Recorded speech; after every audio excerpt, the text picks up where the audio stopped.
Salut, c'est Baptiste. Alors aujourd'hui, je vais vous parler des trucs que j'ai ramenés du Japon.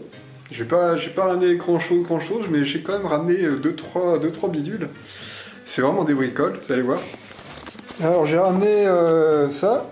C'est des autocollants que j'ai trouvé chez j'arrive jamais à le dire, le nom de la boutique, Yarushimoya. Enfin bref, c'est la boutique qui est située à côté, à la sortie du métro de Ueno. À la sortie d'ailleurs de la gare de Ueno, juste en face. Et il y a plein de goodies, donc j'ai ramené en fait ces autocollants. Ils sont super gros, vous voyez, vous avez la taille de ma main, vous avez l'autocollant, ils sont super gros. Et j'en ai ramené plusieurs comme ça. Ils sont cool ces autocollants, c'est pour coller un peu partout. Enfin, bref, on fait ce qu'on veut avec. Et ce qu'il y a, ils sont bien ceux-là, c'est parce qu'il y avait marqué qu'ils résistent aux UV et à l'eau. Donc j'ai ramené un truc, c'est du Fujiyama. Je trouve qu'ils sont stylés. Fujiyama toujours. Et un dragon. Pareil. Ils sont bien épais, je les ai pas encore utilisés, je les garde, ça fait souvenir. Et je trouve ça, je les trouve stylés. J'ai ramené ça. Alors en fait, je sais pas si on va bien voir. C'est dans... En fait, j'ai pas choisi la couleur, si vous voulez. J'en ai ramené plusieurs comme ça. Et c'est dans des petits paquets cadeaux. Et c'est des petits... la petite figurine des studios Ghibli. C'est eux qui ont fait Pogno sur la falaise, etc. Tous les trucs, les dessins animés. C'est en vert, c'est assez sympa. Et j'ai ramené un Pikachu. Pareil, toujours dans le même magasin. Voilà, il est bien jaune, il est bien sympa, il a une bonne tête de Pikachu. Il est en caoutchouc ou en plastique un peu dur. Et hop, j'ai posté ça, je trouve ça sympa. J'ai ramené une tasse à thé. Fais le point mon petit, tu peux le faire. Tu as été conçu pour le faire. Mais il ne le fera pas. Made in Japan, elle est bien. Ouais, il y a un fond de thé dedans. J'aurais peut-être pu la laver avant de faire la vidéo, ça aurait été sympa aussi. Je peux vous dire qu'elle sert très bien cette tasse à thé là. Hein. Et ce qui est bien, c'est on reconnaît une bonne tasse à thé par le fait qu'elle est légère en fait. Donc elle n'a pas coûté très très cher. C'est pas le top de la qualité de la tasse à thé, mais on voit, vous voyez cet effet. Il y a la finition. Peint à la main dessus, etc. Et puis elle est légère, elle est bien cette tasse à thé là. Donc voilà, ça fait partie des bidules que j'ai ramené. Alors bien sûr, j'ai ramené du thé du Japon, que j'ai fini avant de faire la vidéo. Là je tourne la vidéo, ça fait déjà un bout de temps que je suis rentré. Mais bon, là je voyais les petits objets qui étaient posés à côté. Je me disais ça serait peut-être sympa de faire une vidéo là-dessus. Et puis j'ai ramené, en parlant de thé du Japon, bon, le thé du Japon que j'ai ramené, je l'ai fini. C'était du Gyokuro, donc du thé vraiment haut de gamme, mais en même temps au Japon vous ne payez pas cher le thé haut de gamme Gyokuro. Donc assez sympa. Par contre, j'ai trouvé une petite adresse en fait d'un sommelier de thé. C'est le seul sommelier de thé français qui est au Japon.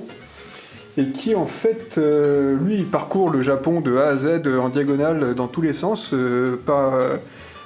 recto verso. Et son métier, c'est sommelier en thé. C'est l'équivalent d'un sommelier en vin, si vous voulez. C'est-à-dire que c'est un expert dans le thé. Et donc lui, il fait des sélections de thé en fait. Et il a un site internet et il propose des envois de thé. Et moi, je me suis commandé ça, là, récemment. J'ai fait un set de thé. Et je me suis commandé que du sencha. Alors, la boîte en question, c'est thedujapon.com. Hein. Je suis pas payé par eux ou quoi que ce soit. C'est juste que... si vous recherchez un plan pour avoir du bon thé, du vrai bon thé japonais, ça, c'est vraiment pas mal. Donc, j'ai reçu ça. Il y en a plusieurs. J'ai pris du thé qui est essentiellement bio. Qui est d'ailleurs que du bio, ou en tout cas, s'il n'a pas l'appellation bio, il n'y a pas de pesticides. Celui-là, par exemple, il n'y a pas l'appellation bio, mais c'est cultivé sans pesticides. Donc voilà, et puis vous voyez, ça explique à chaque fois la région, et les thés à chaque fois sont extrêmement différents les uns des autres. Donc j'ai commandé celui-là, j'en ai commandé un autre. pareil, qui ressemble un petit peu au premier. Vous savez, Pikachu fait la sieste. Reviens mon ami. Qui ressemble au premier. Et qui est des notes un peu fleuries, celui-là. Et même, ils expliquent sur le site des notes un peu pâtissières. Et j'en ai commandé un troisième, je crois que j'ai jeté le sachet vu que je l'avais fini. Ouais, j'ai jeté le sachet vu que je l'avais fini, mais c'était dans la même veine, c'est-à-dire un Sencha, sauf que celui-là c'était un Asatsuyu. Alors si vous ne connaissez pas, c'est un thé qui est plutôt vraiment vert, très très vert. Ceux-là ont une liqueur, ce qu'on appelle une liqueur, vous voyez, pour les professionnels du thé, la liqueur est un peu jaune. Donc celle-ci, la liqueur est un peu jaune, ces deux-là. Et très bien, très différent. L'Asatsuyu, bon malheureusement j'ai jeté la pochette, lui était très vert, pareil, avec beaucoup d'umami, comme on dit, vous savez, la petite saveur salée sans que ce soit vraiment du salé. Très très bon. Parce auparavant, si vous voulez, moi en thé vert, je me fournissais, mon fournisseur officiel, c'était Palais d'été. Et notamment celui-là, le Senchanmei bio-organique, là. Et qui est bon, hein. Qui est bon, qui est parfumé. Et néanmoins, ceux-là sont vraiment des thés. C'est l'équivalent, par exemple, vous voyez, on a des vins, par exemple, le vin de Bordeaux, qui est différent du vin du côté de là où j'habite ici, Côte-du-Rhône. Rien à voir. Le Bordeaux, il est très fort, il est très puissant, il est très charpenté, il a de la cuisse, bref. Alors que le vin du Rhône, il est plus fruité, j'ai l'impression. Vous voyez, les côtes du Rhône, etc., c'est plus fruité. Donc moi, ici, on a les vins Côte-Rôtie, là, pas très loin, sûrement une appellation d'origine contrôlée pour les connaisseurs, ceux qui connaissent. Côte-Rôtie, c'est un petit bijou dans la bouche, quoi, vous voyez. Et pareil, pour le thé, vous avez des équivalents. Donc ça, c'est vraiment des thés, c'est pas des blends, c'est pas des mélanges, c'est vraiment une sorte de thé qui a été cueilli dans le même jardin de thé, c'est-à-dire dans le même emplacement, fait par le même producteur, etc. etc. Donc vous voyez, là, c'est ce qu'on appelle un cultivar, le cultivar Kanaya Midori, très bon, c'était fait par origine, Shizuoka, en tout cas, en général, Shizuoka, c'est une des grandes préfectures où ils font la production de thé. Il n'y a pas marqué le nom du producteur sur celui-là? Non, il y a juste l'origine, il n'y a pas le nom du producteur. Et ils sont très très bons. Alors, à comparer par exemple avec le thé qu'on achète au Palais des Thés, ces deux thés-là ne coûtent... celui-là est au même prix que le thé qu'on achète en France, que vous pouvez trouver au Palais des Thés. Même prix. Celui-là était 4 € plus cher. Ça, les 100 grammes, c'est pas donné non plus. Du bon thé, c'est pas donné. Mais quand on aime le thé, c'est sans commune mesure avec ce qu'on peut acheter. Les thés en sachet que vous trouvez en magasin, type grande surface, c'est sans commune mesure, quoi. C'est la différence entre une piquette, et c'est un peu ça, entre une piquette et puis un bon vin. On trouve des bonnes choses aussi dans les centres commerciaux en termes de thé. Bon, par contre, voilà, moi je me suis fait plaisir là-dessus. Et celui-là est à 4 € plus cher. Celui-là, c'est 18 € les 100 grammes. Celui-là, je crois que c'était 14 € et celui-là, il coûte 14 € les 100 grammes. Il est bon, celui-là. Et néanmoins, en goût, pourtant, ça reste du thé. Si vous voulez, le thé, c'est un seul arbre. C'est Camellia sinensis, ça, c'est de son nom latin. Ça reste un seul arbre. Et pourtant, suivant le cultivar que c'est, le goût est différent. Le goût de ces deux-là est vraiment proche. Celui-là est un thé qui est déjà plus, comment dire, dont on a plus l'habitude. Quand vous commandez un sencha, si vous voulez, dans les restaurants, si vous avez l'occasion de commander un sencha dans les restaurants, celui-là se rapproche de vraiment ce que l'on peut connaître. Ces deux-là sont très différents de celui-là. Ils ont un goût qui est plus pâtissier, fruité, sucré, que celui-là a un goût qui est plus frais, plus commun, on va dire. Il est très bon dans ses qualités, il est bien, mais c'est un goût plus commun. Pour découvrir le sencha, c'est excellent, très très bien. Et puis l'autre, le Asatsuyu, que j'ai fini là, lui, il a encore rien à voir avec ces trois-là. Il est beaucoup dans la tasse, il est très très vert, limite on dirait presque un Gyokuro, tellement il est vert. Il s'en rapproche beaucoup du Gyokuro d'ailleurs, très vert, très frais et beaucoup d'umami. Donc voilà. C'est un petit peu ce que j'ai fait de mon retour du Japon. Donc voilà, j'ai ramené des bricoles, des autocollants, puis derrière pour prolonger je me suis acheté du bon thé, etc.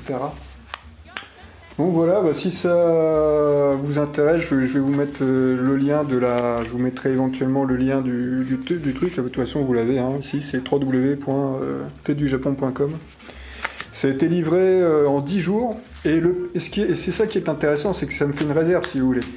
Mais pour le même prix que celui-là, alors forcément un peu plus cher en comptant la livraison, parce que moi, la livraison de 10 jours, c'était 10 € la livraison. Quel que soit le poids que vous prenez. À partir de 60 €, la livraison est gratuite.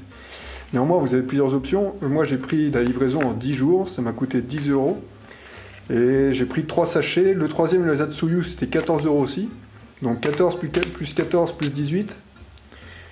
Ça fait donc 28, plus 10, ça fait 38, 8, 8, 16, 46. Ça m'a coûté 56 € pour 3 sachets de thé. Alors, 3 sachets de thé de très très bonne qualité, d'origine japonaise, avec des thés du terroir, quoi, des thés de bonne qualité et qui ont leur spécificité chacune. Alors que 3 sachets de thé de celui-là, ça m'aurait fait 3 1 3, 3 x 4, 12, 42 €. Donc vous voyez, là j'en ai eu pour, combien je vous ai dit, 56 €. 56 €, 42 €. Ça m'a coûté faire importer du thé du Japon, il les envoie d'Osaka. Lui, sa boîte, elle est à côté d'Osaka. En tout cas, ses stocks, ce qu'il m'a expliqué, c'est que ses stocks sont à côté d'Osaka. Et pour 15 € de plus, on a du thé. Celui-ci aussi vient du Japon. Il est de la province de Shizuoka, pareil que ces deux-là. Mais rien à voir, strictement rien à voir. C'est pas le même cultivar, certainement. Donc ça, c'est un thé plus classique dans son goût. Ces deux-là, ils sont très bons aussi. Et donc, voilà, pour 15 € de plus, on se retrouve avec du thé provenance du Japon, avec le petit plaisir de recevoir sa boîte de thé marquée dessus en japonais et tout. Par exemple, quand vous revenez du Japon, ou si vous aimez, par exemple, rien que si vous êtes un amateur de voyage, vous voir arriver votre boîte de thé écrit en japonais dessus, et que ça vient d'Osaka, et que vous pouvez suivre en plus sur Internet l'envoi du thé, etc. Parce que il y a un système de tracking. Et bah c'est impeccable. Et au final, ça a pris moins de 10 jours. Ça a dû mettre, je crois, une semaine à arriver. Ouais, c'est ça, ça a mis une semaine. Et alors, moi, pour que je le récupère, ouais, je crois même que ça a pris...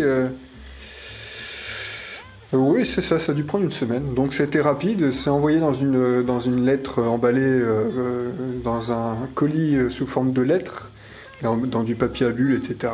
C'était vraiment impeccable. Donc très content de tous ces petits bidules, petites tasses à thé, machin truc. Très très content. Alors bien sûr, j'ai ramené derrière... j'ai pas ramené que ça, j'ai ramené aussi les petites boules qu'on trouve dans les petites boules que l'on trouve dans les gashapon là-bas. C'est le machin où vous mettez 100 € dessus, vous avez qu'à aller voir mes vidéos précédentes, je vous verrai. 100 € dessus, puis j'ai ramené 2-3 âneries comme ça. Voilà, bah écoutez, je suis très très content d'avoir fait la vidéo avec vous. On se dit à bientôt, et puis bah, profitez bien, si vous avez l'occasion de voyager, n'hésitez pas, comme on dit. C'est toujours un vrai bonheur. Voilà. Et puis bien sûr, j'ai ramené, alors je vous dis ça, j'ai pas ramené, on va dire que j'ai conservé plein de trucs encore ici.